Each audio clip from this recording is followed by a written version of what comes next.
Our next topic is cost category, cost center and cost center class. सगळ्यात first cost category असतं काय ते बघूया. एक्झाम्पल, आपल्या कंपनीमध्ये आपण दरवेळेस काय करतोय, ऍडव्हर्टाइजमेंट करतोय. सो ऍडव्हर्टाइजमेंटचे सोर्स आहेत रेडिओ, टेलिव्हिजन, न्यूजपेपर, 3 सोर्स आहेत. क्लिअर? ठीक आहे. आता दरवेळेस आपण त्यांचा खर्च करतोय. सो आपल्याला काय होतं, दरवेळेस वेगवेगळ्या पद्धतीने एंट्री करावी लागते ना, किंवा ऍडव्हर्टाइजमेंट मध्ये कोणती कशा पद्धतीने ऍडव्हर्टाइजमेंट केली, कोणता सोर्स आहे, तर रेडिओ आहे, टेलिव्हिजन आहे आणि सोशल मीडिया. सो आपण काय करणार आहे, एक कॅटेगरी क्रिएट करणार आहे ज्याचं नाव असणार आहे ऍडव्हर्टाइजमेंट. आणि त्या ऍडव्हर्टाइजमेंटचे सेंटर कोणते कोणते असणार आहेत, तर सेंटर कोणते कोणते असणार आहेत, तर radio, television and social media. Clear आहे? Cost category and cost centre. सगळ्यात आधी डेफिनेशन बघूया. डेफिनेशन काय सांगते, a cost category is always to group cost center so that expenses or income can be analyzed from different angle. Different angle ने analyze करायला सोपं होतं, like department wise or project wise. Next, center, a cost center is specific place, department or unit where expenses or income track easily. Okay, so cost category and cost center. लगेच आपण एक्झाम्पलकडे जाऊया. ABC trader private limited company आहे. त्याच्यामध्ये काय होतं बघा, ABC trader paid salary paid करते total 60,000, purchase department 20,000, sales department 20,000 and accounting department 50,000. म्हणजे आपण सॅलरी पेड टोटल 60 करतो, बट परचेस डिपार्टमेंट कडून किती जातात ते 20 जातात ते. सेल्स डिपार्टमेंट कडून किती टोटल देतोय आपण 25,000 and accounting department 50,000. Okay, next example is office rent. Office rent paid करतोय, again sales department 18,000 and accounting department 12,000. Third example, total marketing expenses. आता याच्यामध्ये पर्सेंटेज दिलेले आहेत. सो पर्सेंटेज जेव्हा असतात तेव्हा आपण कॉस्ट सेंटर क्लास असं यूज करतो. सगळ्यात आधी हे एक्झाम्पल टॅलीमध्ये करून घेऊया. सो सरळ जाऊया टॅलीच्या स्क्रीनवरती. इथे आल्यानंतर सगळ्यात आधी कंपनी क्रिएट केलेली आहे. सगळ्यात आधी आपण फीचर अल्टर करून घेऊया. जर आपल्याला फीचर अल्टर करायचं असेल तर शॉर्टकट की येते F11. सो जर तुम्ही लॅपटॉपमध्ये काम करत असाल तर F10+F11 करा. एंटर. कोणता ऑप्शन यूज ठेवायचा आहे, इनेबल कॉस्ट सेंटर. सो याला F ठेवायचं, एंटर. इथे आल्यानंतर इथे नो ठेवायचं, इथे नो, कारण हे ऑप्शन सध्या तरी नको आहेत आपल्याला. हा, बट जर तुम्हाला इन्व्हेंटरीला F ठेवायचं असेल तर ठेवू शकता. इथे आल्यानंतर अगेन सरळ आपल्याला कंट्रोल ए करायचं. कंट्रोल ए केल्यानंतर आपल्याला cost category and cost centre create करायचे. सो क्रिएट, आणि इथे फक्त कॉस्ट सेंटर दिसतंय. So more and cost category, आणि नवीन क्रिएट करायचंय. सो क्रिएट न्यू, आणि आपली कॅटेगरी आहे डिपार्टमेंट. एंटर. हा, अलोकेट नॉन रेव्हेन्यू आयटम, इथे येस ठेवायचंय. Enter. Control Q, control and again cost centre. आणि इथे आल्यानंतर सगळ्यात आधी कॅटेगरी चूज करायची जी आपली डिपार्टमेंट आहे, आणि त्यातलं सगळ्यात फर्स्ट आहे sales department. Next is purchase department, and last is account department. Again आता ही एंट्री वाउचर मध्ये करायची आपल्याला. कंट्रोल क्यू आणि सरळ जायचंय वाउचर. इथे आल्यानंतर काय केलेलं आहे आपण, सगळ्यात first ABC trader paid total salary 50,000, salary paid करतो आपण. So control H and double entry. इथे आल्यानंतर डेबिट मध्ये सॅलरी अकाउंट, सॅलरीचा under group indirect expense, control A, total 60,000. आणि इथे सगळ्यात आधी आपल्याला कॅटेगरी चूज करावी लागेल जीए डिपार्टमेंट. त्यातलं सगळ्यात फर्स्ट येतं परचेस, ज्याच्यासाठी आपण सॅलरी दिलेली आहे परचेस डिपार्टमेंटला 20,000. नेक्स्ट इज सेल्स, त्याच्यासाठी दिलेली आहे 25,000. नेक्स्ट इज अकाउंट, ज्याच्यासाठी आपण दिलेली 50,000. एंटर. अगेन इथे डेबिट आलेले, सी करायचंय आणि एंटर करायचंय. कसे देत आहे, कॅश द्या किंवा बँक द्या, कसंही चालेल. सो आपण बँकेतनं देऊया. अगेन बँक ऑफ इंडिया असं टाकलेलं आहे. बँकचा अंडर ग्रुप बँक अकाउंट आणि इथे सरळ कंट्रोल ए केलेलं आहे. बॅकस्पेस करून कंट्रोल एंटर करून इथे ओपनिंग बॅलन्स टाकतो आपण.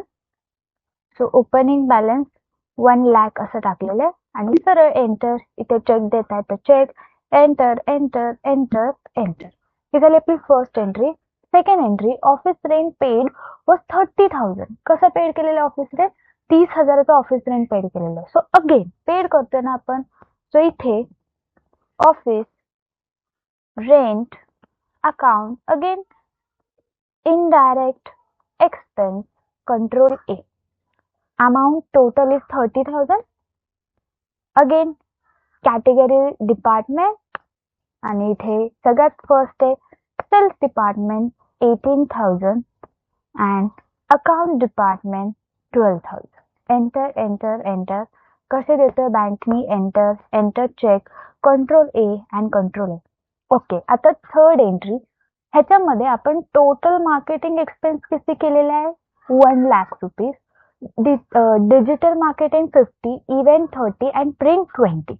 सो जर तुम्ही इथे डायरेक्ट एंट्री करायला गेलात तर पर्सेंटेज वाईज कसं करायचं, सगळ्यात आधी कंट्रोल क्यू करायचंय, त्याच्यानंतर क्रिएट मध्ये जायचं आणि इथे आल्यानंतर सगळ्यात आधी कॅटेगरी क्रिएट करूया, की जी कॅटेगरी काय आहे, मार्केटिंग आहे. ओके, सो इथे मार्केटिंग अँड इथे again allocate non revenue item. हा ऑप्शन येस का ठेवायचा हे पण लक्षात करून घ्या, की हा जर ऑप्शन येस नाही ठेवला ना तर तुमच्या वाउचर मध्ये कॉस्ट कॅटेगरी येत नाही.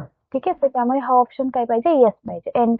Enter again control Q and इथे सेंटर. इथे डिपार्टमेंट दिसतंय, तिथे मार्केटिंग घ्यायचंय आणि सगळ्यात आधी फर्स्ट आहे digital marketing, second event marketing and last print marketing. आणि अगेन हे जे आपण क्रिएट केलेले आहेत ना ते आपल्याला कशात कन्वर्ट करायचे, cost centre class. So again show मोर आणि इथे आल्यानंतर कशात घ्यायचंय, कॉस्ट सेंटर क्लास.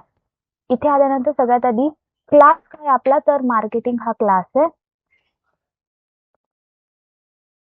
आणि अगेन इथून परत मार्केटिंग सिलेक्ट करायची जी आपण कॅटेगरी सिलेक्ट केलेली. सो सगळ्यात फर्स्ट काय डिजिटल आहे, किती दिलेले आहेत, 100 आउट ऑफ, तर 50% आपण त्याच्यासाठी एक्सपेन्स केलेला आहे. सो इव्हेंट साठी 30 and next is print 20.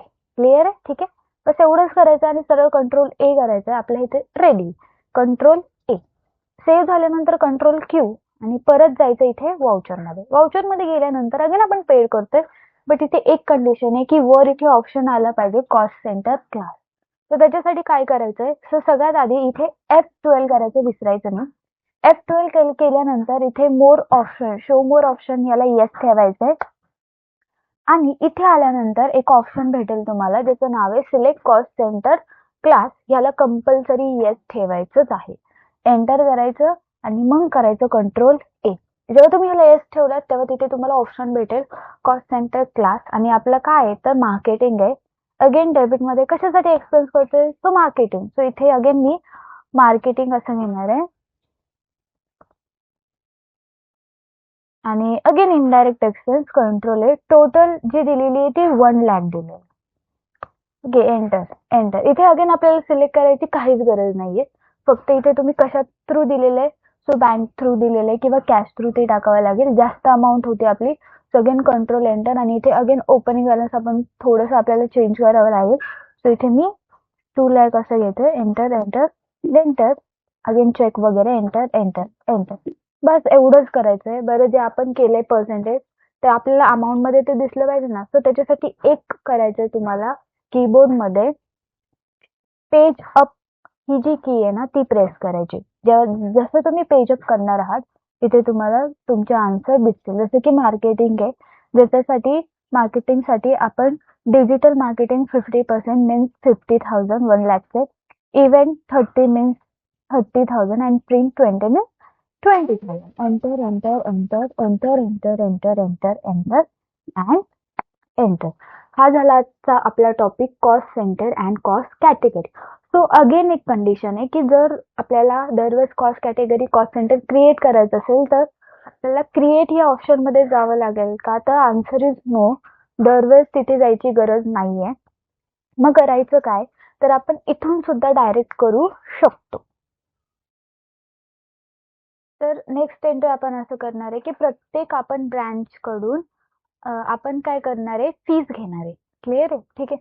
So again इथे क्रेडिट मध्ये काय जाणार आहे, फीज. फीज का, तर आपला तो इन्कमचा सोर्स आहे. सो फीज अकाउंट आपल्यासाठी काय जाणार आहे, indirect income and again control आहे.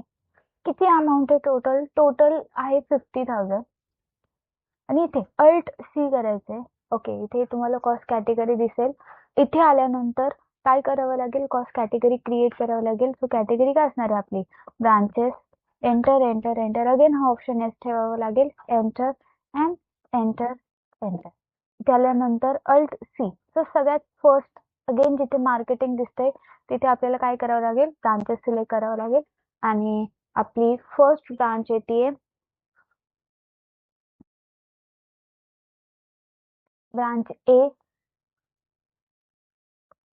अगेन एंटर अँड फक्त ए असं टाकूया, ए. अगेन किती, तर त्याच्याकडून घेणार आहे 25,000. अगेन अल्ट सी आणि इथे बी, त्याच्याकडून 15,000. अल्ट सी आणि अगेन सी ब्रांच, त्याच्याकडनं येणार 10,000. सो आपण अशा पद्धतीने सुद्धा करू शकतो. एंटर एंटर कसे येणार आहेत, so bank enter enter enter enter enter enter enter enter enter. Okay, जर आपल्याला रिझल्ट बघायचा आहे सो कंट्रोल क्यू, डिस्प्ले मोर रिपोर्ट, आणि इथे आपल्याला जायचंय स्टेटमेंट ऑफ अकाउंट आणि इथे कॉस्ट सेंटर. आणि इथे आपल्याला समरी बघायची असते. समरी बघूया काय दिसतंय या समरी मध्ये. तो ब्रांचेस आहेत ज्याच्यामधून आपण ए 25,000 बी आणि हे रिसिव्ह केलेले. सो क्रेडिट मध्ये अगेन डिपार्टमेंट, इथे तुम्ही टोटल समरी बघू शकता. क्लिअर आहे. आणि हे कॉस्ट कॅटेगरी समरीने सोपं जातं बघायला. ओके, ठीक आहे. 50,000 ओके म्हणताय ना, बट ए मधनं किती, बी मधनं किती ते आपल्याला कळेल. Again department 90,000. So account purchase sales मधून एक्झॅक्ट किती, अगेन मार्केटिंग.